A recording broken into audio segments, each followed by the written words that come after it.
Hi అండి, అందరికీ నమస్కారం. Welcome to our TVR health advice. ఈరోజు మరొక సరికొత్త వీడియోతో మీ ముందుకు వచ్చాను. ఈరోజు మన వీడియోలో టాపిక్ ఏంటంటే, మీరు హెల్త్ ఇన్సూరెన్స్ తీసుకున్నారు కానీ ఆసుపత్రిలో ట్రీట్మెంట్ తర్వాత క్లెయిమ్ తిరస్కరించబడింది. అసలు సమస్య ఏమిటి? ఈ వీడియోలో ఎక్కువ మంది హెల్త్ ఇన్సూరెన్స్లో చేసే 5 మిస్టేక్స్ గురించి మనం మాట్లాడుకుందాం.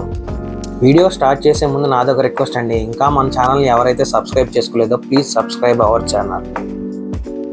హెల్త్ ఇన్సూరెన్స్ తీసుకున్నా కూడా క్లెయిమ్ అనేది ఎందుకు రిజెక్ట్ అవుతుంది, దానికి గల కారణాలు ఏంటో ఇప్పుడు చూద్దాం. వాటిలో మొదటిది పీఈడి డిస్క్లోజ్ చేయకపోవడం. చాలామంది హెల్త్ ఇన్సూరెన్స్ తీసుకునేటప్పుడు డయాబెటిక్, బీపీ లాంటి వ్యాధులను దాచిపెడుతూ ఉంటారు.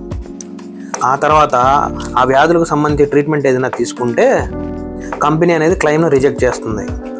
అందుకనే మనకు ఉన్న వ్యాధులన్నిటినీ హెల్త్ ఇన్సూరెన్స్ తీసుకునేటప్పుడు ఖచ్చితంగా మెన్షన్ చేయాలి. ఒకవేళ చేయకపోతే క్లెయిమ్ అనేది కంపల్సరీగా రాదు.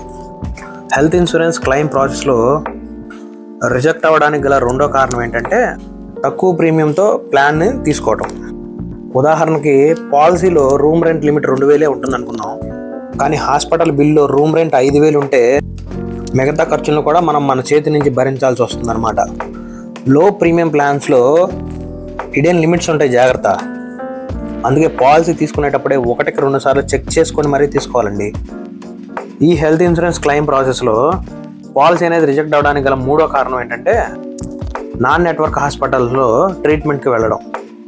అంటే మనం ట్రీట్మెంట్ తీసుకున్న హాస్పిటల్ మనం పాలసీ తీసుకున్న నెట్వర్క్ హాస్పిటల్స్లో లేకపోతే ఆ క్లెయిమ్ అనేది రిజెక్ట్ అవుతుంది.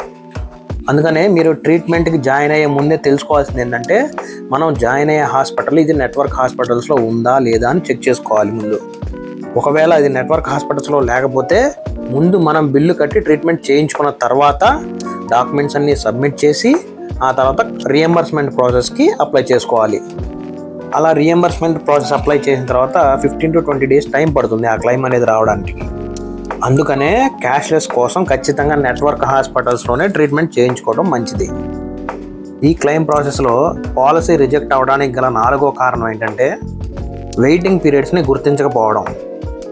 అంటే కొన్ని రకాల ట్రీట్మెంట్స్కి వెయిటింగ్ పీరియడ్ ఉంటుంది. సపోజు మెటర్నిటీ కవరేజ్ తీసుకుందాం.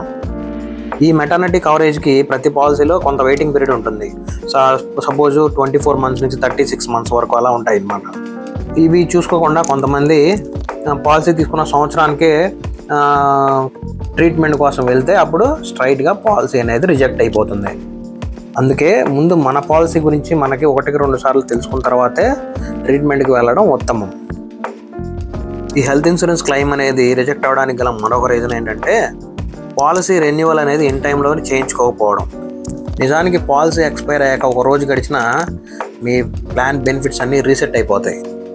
మనం క్లెయిమ్కి వెళ్ళినప్పుడు పాలసీ వాడు ఎక్కడ చూస్తాడంటే, మనం ఎక్కడ దొరుకుతామని చూస్తూ ఉంటాడు. అందుకే 1-2 సార్లు మన పాలసీ డాక్యుమెంట్ మనం చదువుకొని ఇన్ టైంలో దాన్ని రెన్యువల్ చేసుకొని మన బెనిఫిట్స్ మనం పొందాలి.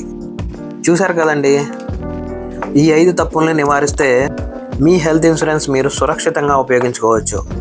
మీరు కూడా ఇలా జాగ్రత్తలు తీసుకుంటున్నారా? మరి ఈ వీడియో మీకు నచ్చిందంటే లైక్ చేయండి. ఇంకా ఇలాంటివి మరెన్నో తెలుసుకోవాలంటే మన ఛానల్ టీవీఆర్ హెల్త్ అడ్వైజ్ని సబ్స్క్రైబ్ చేయండి. ఇంకా మరెన్నో విషయాల కోసం చూస్తూనే ఉండండి. Thank you friends.